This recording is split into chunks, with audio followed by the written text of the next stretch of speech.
Chaval. Es más frecuente el no Hodgkin que el Hodgkin. Tanto el Hodgkin como el no Hodgkin son buenos respondedores, pero los que sí llegan a una etapa pura son los linfomas. El linfoma no Hodgkin es también un grupo heterogéneo de muchas linfomas, dependiendo de su estirpe celular. Entonces, vamos a ver, fíjense, son casi 60. No vamos a tratarlos, porque no viene el caso, simplemente para que ustedes conozcan, tengan un vistazo de qué cosa es lo más importante que ustedes tienen que saber como médicos. El linfoma no Hodgkin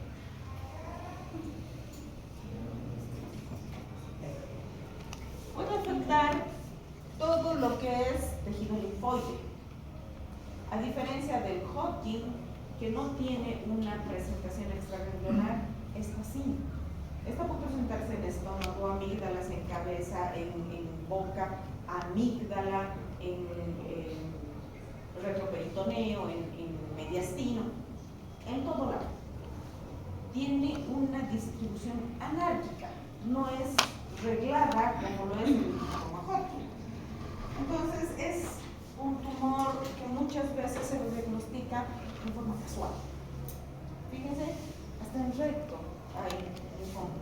Entonces, son tantos tipos de linfomas y eso se debe a que este ganglio linfático tiene varias capas y en todas sus capas hay células linfoides.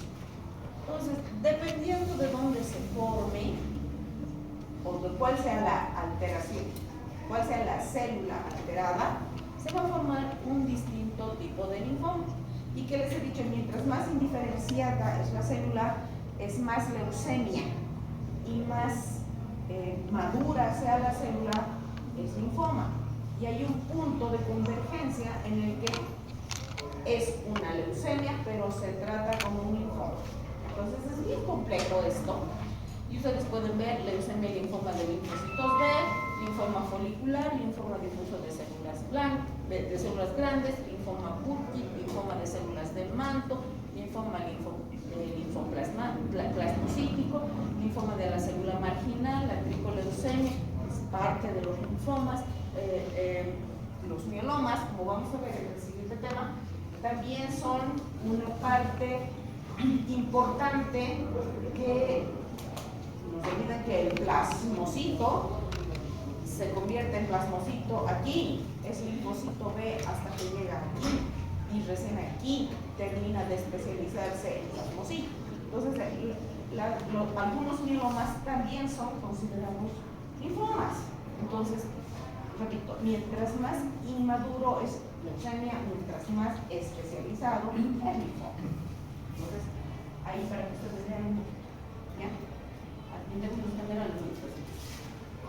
Entonces, se clasifica de acuerdo a la célula alterada y de acuerdo a la célula a cual corresponde el receptor de superficie.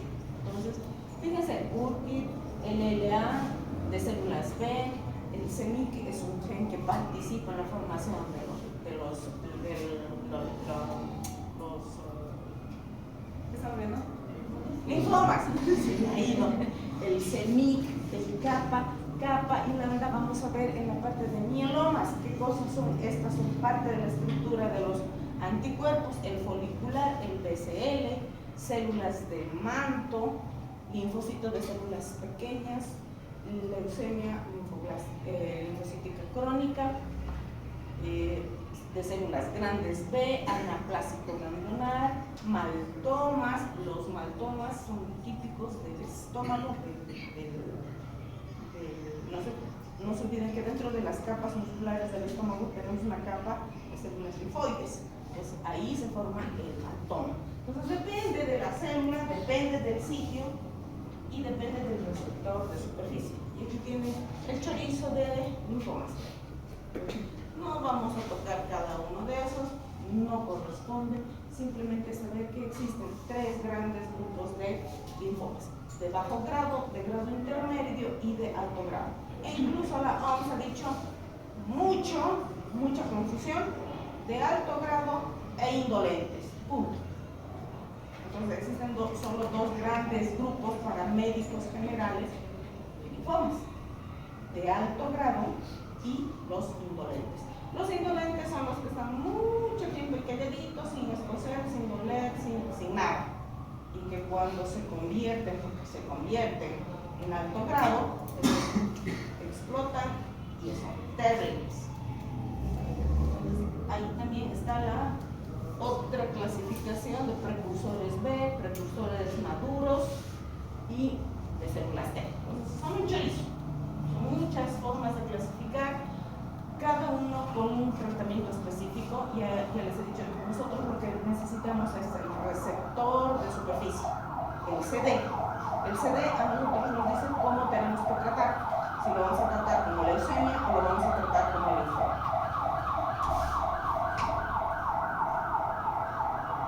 Un poquito de la clínica para que ustedes vean que el linfoma Burkitt, por ejemplo, se caracteriza por una presentación en mediastino y son masas mediastinales grandes. También puede haber en retroperitoneo o puede haber en el anillo de Waldheim. El linfoma incluso de células B grandes, este es el más frecuente, adenopatías periféricas. Entonces ustedes van a encontrar bolas por todo lado y si su biopsia sale un linfoma es de células B grandes. El linfoma de células de mediastínico, generalmente en personas jóvenes, relativamente jóvenes. El anaplásico, desde la siguiente, no responde a nada y son naturales. ¿Dónde se encuentran? En piel, sobre todo en piel, ganglios periféricos, y generalmente hacen metástasis a huesos rápido. El linfoma pre-T generalmente son masas mediastinales y el linfoma linfoblástico pre-B, hueso, piel y gránulos. Entonces, depende. Donde se presenta donde quiere, y dependiendo de dónde se presenta, tiene un receptor específico de superficie. Si son CD20, el paciente tiene chance de incluso curarse por los anticuerpos monoclonales. Pero si no,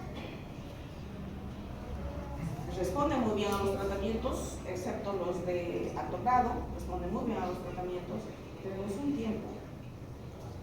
No obstante, hay algunos pacientes que debutan con un linfoma 1 estadio 4, responden muy bien al tratamiento, están años libres de enfermedad y recaen y hacen un linfoma mucho más agresivo. Yo tengo una paciente, hace 18 años lo he visto, ha debutado con derrames pleurales, ha tenido ascitis, tenía derrame pericárdico y estaban sus pies edematizados, ¿no? Como un elefante, y tenía una masa sobresalida, una masa mediastinal. Y el cirujano me dice, le haremos algo, biopsiaremos, veremos qué cosa es. Lo hemos biopsiado y era un linfoma mejor. No teníamos en ese entonces receptores de superficie, no teníamos inmunohistoquímica, recién estaba empezando la inmunohistoquímica. Entonces no le hicimos inmunohistoquímica, pero era un linfoma no Hodgkin de células B. Eso salió en el reporte de patología. Y como era relativamente joven, la señora tenía 58 años, le hemos hecho un ciclo de quimioterapia a ver cómo nos va, para mejorar, porque estaba muy disnéica, estaba muy caquética, y su cuñado me dice, la plata está ahí, hagamos todo lo que tengamos que hacer. Ella ha sido muy buena conmigo, yo la quiero mucho y ahí está. Hemos hecho un ciclo de quimio. Ha fundido sus derrames, han bajado sus edemas. Hemos terminado los 6 ciclos, le hemos hecho 2 de refuerzo, libre de tumor.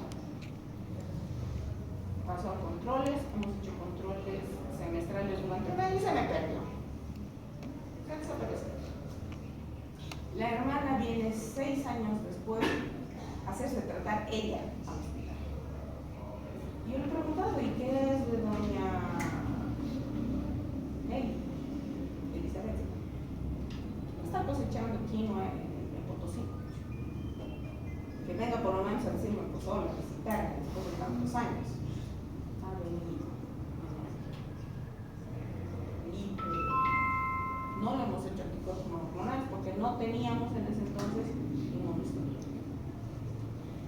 vino otro paciente. Cumplieron 24, 25, con un linfoma diagnosticado en una provincia. No hemos podido hacer inmunohistoquímica, no tenemos. Entonces hemos hecho el mismo ciclo, es decir, el mismo esquema que él. No ha respondido, hemos hecho dosis plena, hemos cambiado 2 veces de esquemas, no ha respondido, eso no se dice. Entonces, a veces los tumores son respondedores y a veces no. ¿De qué depende? Del tipo de célula afectada. Todos son linfoma no, todos, y todos van a ser tratados con los mismos esquemas, pero unos responden, otros responden más o menos y otros no responden. Entonces, depende de dónde esté ubicado para la respuesta. Estos son los peores porque son o natural killer o son linfocitos T. No responden. Yo tenía una paciente de 40 algo tenía, y comenzó con unas lesiones cutáneas, 30 años atrás, unas lesiones cutáneas, y se le echó la biopsia y salió un linfoma, pero no estaba especificado si era T o era B. Inició tratamiento, se le echó resección, porque no era muy grande la lesión, se le echó una resección con márgenes de seguridad. Ha hecho radioterapia, ha hecho fototerapia, ha hecho inmunoterapia, ha hecho todas las terapias. Y ha estado un tiempo bien, sin tumor, pero ese tumor ha repuntado, se le ha llenado todo el tórax, porque era solo tórax, se le ha llenado el tórax y era como cartón. Tocarla era como cartón y era un dolor internado. Le hemos sedado a la señora, hemos tenido buen tiempo sedada, que decir que se la recoge. Pero es, ya empezó a decir, una lesión chiquitita. Entonces, para ustedes, herida que no ocurra en 15 días es cáncer, mientras ustedes no demuestren. Y así lo tienen que hacer. Entonces, ¿cómo voy a hacer yo? Tengo que ver hasta dónde ha ido mi tumor. Para eso hago mis estudios de extensión. Si hay necesidad, pido ecografía, si hay necesidad, pido radiografía, si hay necesidad, pido tomografía, si hay necesidad, pido resonancia, si hay necesidad, pido PET scan. Esto es un PET scan. Para nosotros el PET scan, les decía, es una herramienta tan importante que a nosotros nos permite determinar en todo el cuerpo, hacer un rastreo de todo el cuerpo y ver dónde están los puntos metastásicos. Entonces, para hacer el PET scan, que es una tomografía con emisión de positrones, al paciente se le da a tomar un líquido que es como el azúcar. Y a ese líquido se le mezcla un radioisótopo. ¿Para qué? Para que haga brillar el tumor. Y los tumores literalmente viven del azúcar. Por eso a algunos pacientes con cáncer se les dice, no tome azúcar, deje el azúcar. Bueno, sí y no. No es tema de conversación esa parte. Pero ese tumor, esos tumores chupan el azúcar. Y como eso tiene un radioisótopo, a nosotros nos permite rastrear todo el cuerpo donde están ubicados las lesiones. Entonces, fíjense, tiene aquí, tiene en vejiga, tiene en intestino, tiene en el vaso, tiene en hígado y tiene el sistema nervioso central. Para nosotros el PET scan es una de las herramientas más importantes. ¿Cuesta caro? Sí, carísimo, pero hay que hacerlo. El linfoma anaplásico de células grandes, que empieza con una lesión así, que parece una psicosis, que uno le da cremitas, le da antibióticos, le da antibióticos sistémicos, y eso no se pierde. ¿Por qué? Porque no es una psicosis, eso es un cáncer. Y se extienden por todo el cuerpo.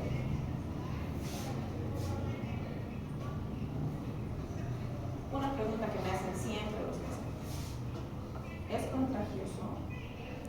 No, no es contagioso. Todo el mundo le escapa al paciente oncológico como si tuviera lepra. Y el paciente oncológico es un paciente especial. Al paciente hay que darle mucha seguridad. No decirle, tiene cáncer.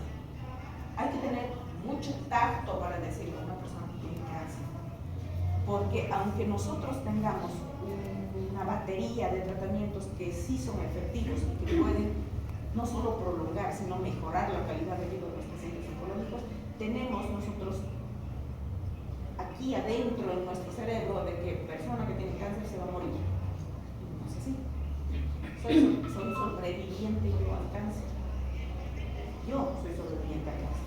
Entonces, no es cuestión de decir, usted tiene cáncer, tienen que tener mucho tacto y no les compete a ustedes, como médicos generales, decirle eso al paciente. Lo que ustedes tienen que hacer es depilar. Y ojalá de cualquier oncólogo que tenga 2 dedos de frente tenga tacto para hablar con sus pacientes. Aquí tenemos el linfoma difuso de células B. Este es muy buen respondedor. Muchas veces solo responde a la radioterapia. Cuando son lesiones localizadas, responden muy bien. Y obviamente cuando ya están en lugares bastante extendidos, ya se puede hacer quimioterapia. Y son muy buenos respondedores. Ahí tenemos a la micosis fungoide. Les había dicho que existen neoplasias que son precancerígenas, que son en el caso de las leucemias son los síndromes mieloproliferativos y los displásicos.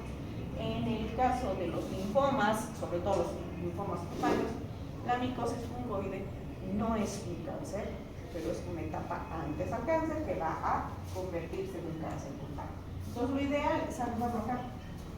Y fíjense, cualquiera diría, ¿no? Este es un hongo, este paciente debe ser portador de HIV. Sí, los pacientes inmunocomprometidos se agarran de linfomas. Pacientes portadores de HIV, el linfoma más frecuente o el tumor más frecuente es el cáncer de piel, es el linfoma. Entonces, paciente joven con linfoma tienen que investigar HIV, porque se correlaciona. Antes nosotros teníamos que hacer un screening en esos pacientes para ver si eran aptos o no para hacer una biopsia. Ahora, moros y cristianos tienen que hacerse HIV. Antes era solo para pacientes oncológicos que tengan un linfoma, que se decía el tamizaje para HIV. Ahora todo el mundo que tiene que entrar así bien se hace HIV. Al igual que los linfomas Hodgkin y que las leucemias, tengo que tipificar a mi paciente, saber en qué estadio está. Estadio 1, curación. 2, control. 3, 4 ya es, si bien puede controlarse, se controla lo que quiere, pero no va a volver. Entonces tengo que tipificar. Si tengo un solo conglomerado ganglionar, es un estadio 1. 2 conglomerados, pero por encima del mediastino, por encima del diafragma, estadio 2. Cuando pasa a los 2 lados del diafragma, ya es 3, y cuando ya hay metástasis, es un estadio 4. Al igual que las leucemias y los linfomas Hodgkin, tienen síntomas B. No todos, algunos, pero los síntomas B, ¿cuáles son? Fiebre, pérdida de peso y sudoración profusa. Algunos, les he dicho, solo debutan con prurito. Yo tenía una paciente que ha venido rascándose por todo lado, le hemos dado antihistamínicos, no tenía ni lesiones en la piel, eran sus cabecitas de lo que ella se rascaba, se hacía sangrar. Hemos hecho la biopsia de una plantecita de linfoma. Entonces, a veces es el prurito solamente, pero también radioquimio y si amerita el trasplante de médula. Ya les he dicho, el trasplante de médula es cambiarle un tumor por otro. Si ahora le estoy tratando por un linfoma, más adelante puedo tratarlo por un sarcoma, por una leucemia, porque va a recibir medicamentos que son citostáticos, que son venenos. Entonces, estos, si bien van a matar a las células tumorales, también van a generar en otras líneas celulares un cambio, una alteración del ADN. Entonces, a la larga van a ser otro tipo de tumor. Y lo ideal en estos pacientes es hacerles un trasplante, ¿no? El trasplante 10.000 cosas. Muchos esquemas quimioterápicos que responden bien, responden más o menos, responden mal, depende del estilo celular, ya les había dicho, pero tengo opciones. Y lo mejor de todo es que nosotros tenemos anticuerpos monoclonales. Estos anticuerpos monoclonales nos permiten hacer tratamientos dirigidos hacia la célula específica que tiene ese resultado específico. Ahora, como tenemos tiempo, les voy a mostrar un video que es una maravilla. No vamos a avanzar mielomas y les voy a mostrar el video que nos pone para que no se desbalancee. Tratamiento del cáncer con anticuerpos monoclonales. Los anticuerpos son moléculas que producen el cuerpo para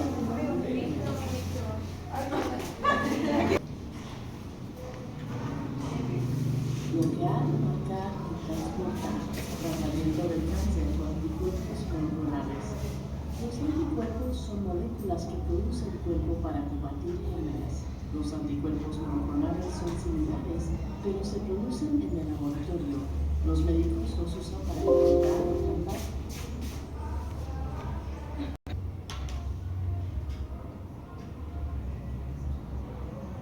Bloquear, marcar y transportar. Tratamiento del cáncer con anticuerpos monoclonales. Los anticuerpos son moléculas que produce el cuerpo para combatir gérmenes. Los anticuerpos monoclonales son similares, pero se producen en el laboratorio. Los médicos los usan para encontrar o tratar el cáncer y otras enfermedades. En este video se explica qué son los anticuerpos monoclonales y algunas formas en que se usan para tratar el cáncer.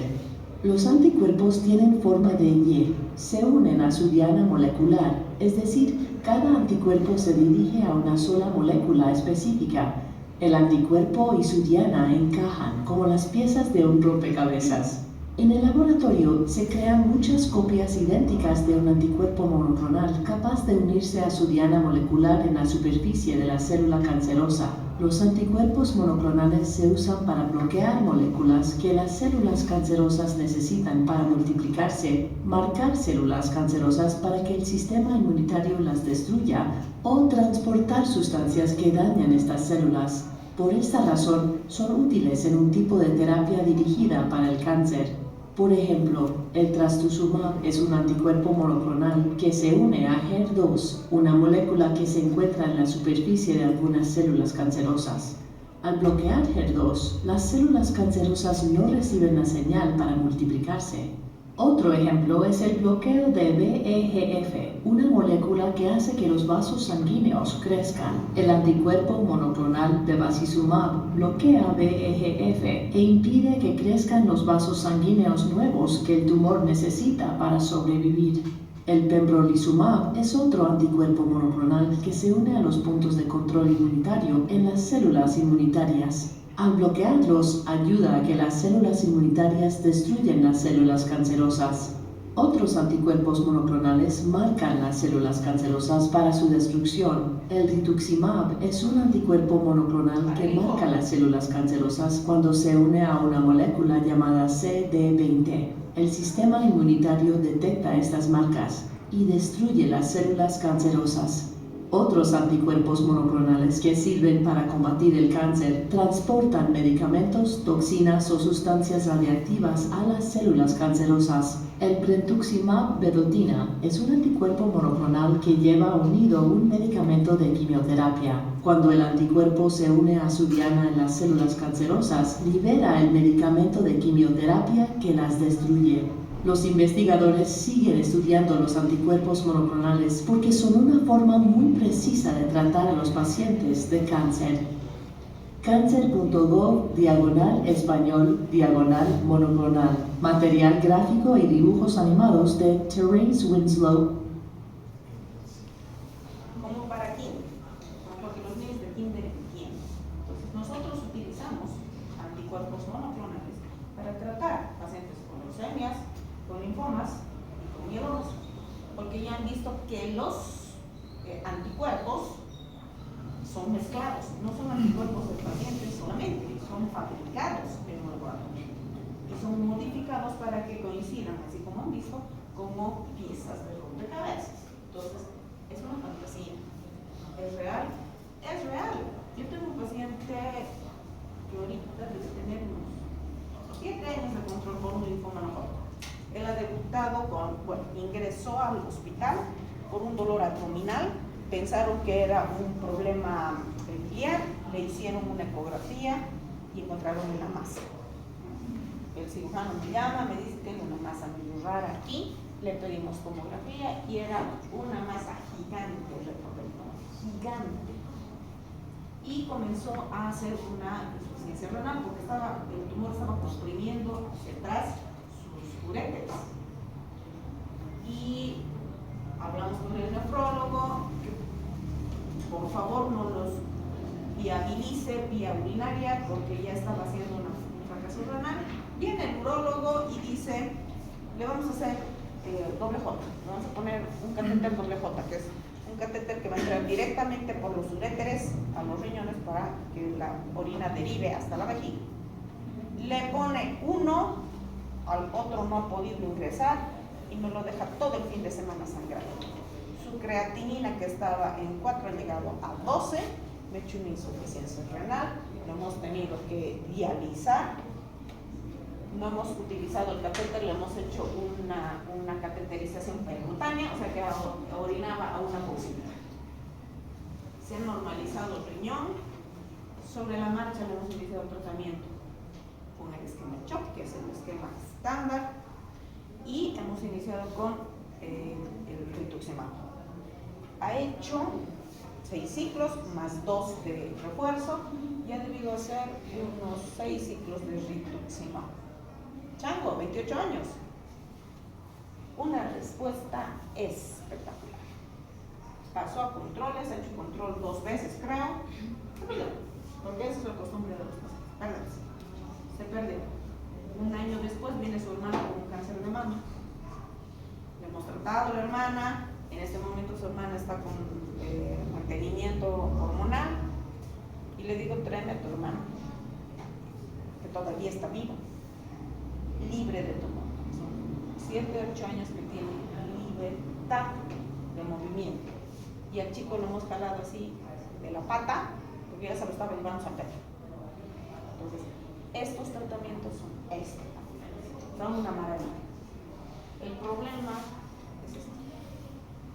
A este muchacho sus hermanos han pagado su tratamiento. Cada ampolla en ese momento costaba alrededor de 30.000 bolivianos. Cada ampolla. Y él ha hecho durante 6 meses. ¿Cuánto ha gastado? Una ampolla. Y lo que yo siempre les digo a los pacientes, el dinero se consigue vendiendo refresquitos, vendiendo dulcecitos, vendiendo sandwichitos, se consigue. La vida no. Entonces, aquí ustedes tienen que sopesar riesgos, beneficios. Pero obviamente ustedes como médicos generales no lo van a hacer, tienen que ser el especialista. Ustedes lo que tienen que hacer es diagnosticar lo antes posible. Y si pueden hacer que los especialistas apuren su diagnóstico, mucho mejor. Entonces, a la bolita que tiene aquí le dan antibióticos, le dan antiinflamatorios, le dan corticoides, el paciente da vueltas y vueltas y vueltas. En un laboratorio que es un desastre, le ponen un poco de sangrecita y le hacen las vueltas y vueltas y vueltas. Eso es lo que ustedes no tienen que hacer. Yo siempre he dicho, oncología debería ser una materia dentro del pensum de la carrera. Debería ser, porque día con día el cáncer está aumentando. Después de la pandemia, los reportes de nuevos tumores se han disparado. Todos los días se detecta un cáncer nuevo en la sociedad. Más con las barbaridades que se han hecho en la pandemia, que se han tomado no sé, estupideces. Se han desparasitado con qué barbaridad. Los medicamentos que dan a los perros los han dado a ustedes. Entonces, tienen todo el derecho de ser. Todo el derecho del mundo. Ahí está. Preguntas. Doctora, ¿cuántas ampollas de rituximab se le dan? Perdón. ¿Cuántas ampollas de rituximab se le dan? tiene que recibir cada 21 días y se saca por kilogramo de peso. Si tú pesas, por ejemplo, 50, probablemente recibas una sola pena, una sola polvo, pero si pesas 70, 80, vas a estar entre los 2, 3. Por eso, ni sé cuánto cuesta, ni receta resultado. Como son medicamentos caros, directamente hacen su compra de la computadora. Nosotros no tenemos ni farmacias, está prohibido, porque son medicamentos extremadamente caros. Solamente en los hospitales grandes como el Viedma, el oncológico,